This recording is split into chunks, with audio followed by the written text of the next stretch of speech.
আসসালামু আলাইকুম। বর্তমান যেই জাতীয়তাবাদী দলের যেই সরকার বিএনপির যেই সরকার গঠনের পর থেকে ভাই দেশের মধ্যে এত সব বুদ্ধিজীবী আসছে, বুদ্ধি পোকা আসছে, বুদ্ধির বড় বড় সাধকরা আসছে, ঠিক আছে। তো এমনই এক সাধকের এই ভিডিওটা আপনারা একটু দেখেন। বাংলাদেশ ব্যাংক দখল করা হলো, দুদক দখল করা হলো। দুদক তো তারাই দখল করে যাদের দুর্নীতি করার ইচ্ছে থাকে।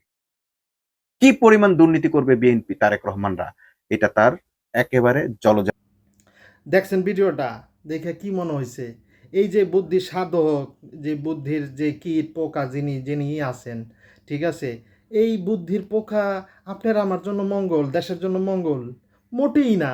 এই বুদ্ধির পোকা, এই বুদ্ধির যে যে আছে, জীবী আছে, যাই আছে, ঠিক আছে, কীট পতঙ্গ যাই বলেন, এই যে গত 18-19 বছর শেখ হাসিনা যে এত জুলুম করলো, নির্যাতন করলো, করাপশন করলো, করাপশনের সমস্ত রেকর্ড বিশ্বের মধ্যে ভাঙ্গে ফেলাইলো, সেই সরকারের সময় তার কোনো কথাবার্তা, কোনো ভিডিও রিলস আজ পর্যন্ত আপনার চোখের সামনে পড়ছে, আপনার মোবাইলে আসছে, কোনো কিছু আসছে না? আসে নাই তো।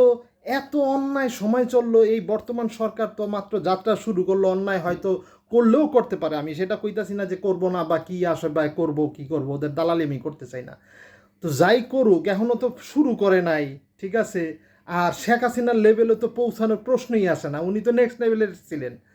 তো ওনার সময় যখন এই বুদ্ধির কিটগুলা চুপ ছিল, এই মাটির তলে কেচ্চার মতো ঢুকে ছিল, ঠিক আছে, তো তারা এখন এই মাটির তলের থেকে বাইরে কিলবিল বিলবিল করে বাইরেছে। বাইরে আপনি কি মনে করেন এই যে এত জ্ঞান বক্তব্য দিতেছে আপনার আমার জন্য মঙ্গল? মোটেই মঙ্গল না। এদের থেকে সাবধান হন, এদের থেকে সাবধান থাকতে হবে।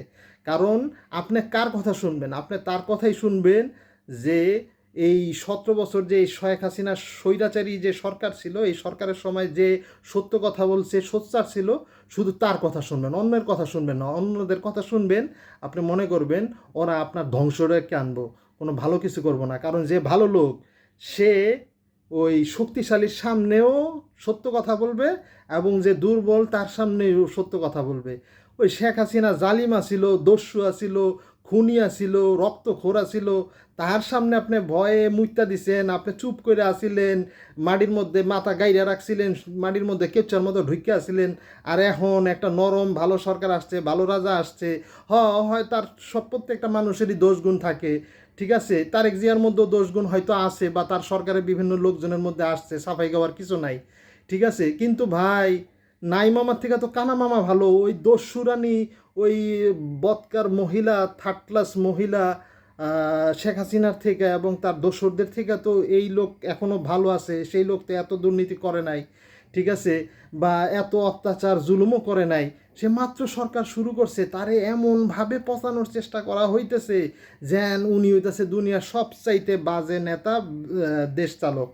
আরে ভাই, আপনার জন্য যে বিষাক্ত খাবার কোকা কোলা পেপসি আপনি খান, ম্যাকডোনাল্ডস খান, কেএফসি খান, বিভিন্ন ভাজা পোড়া খান, যেগুলো আপনার জন্য ক্ষতিকর, এগুলো আপনারে খাওয়ানো হয়।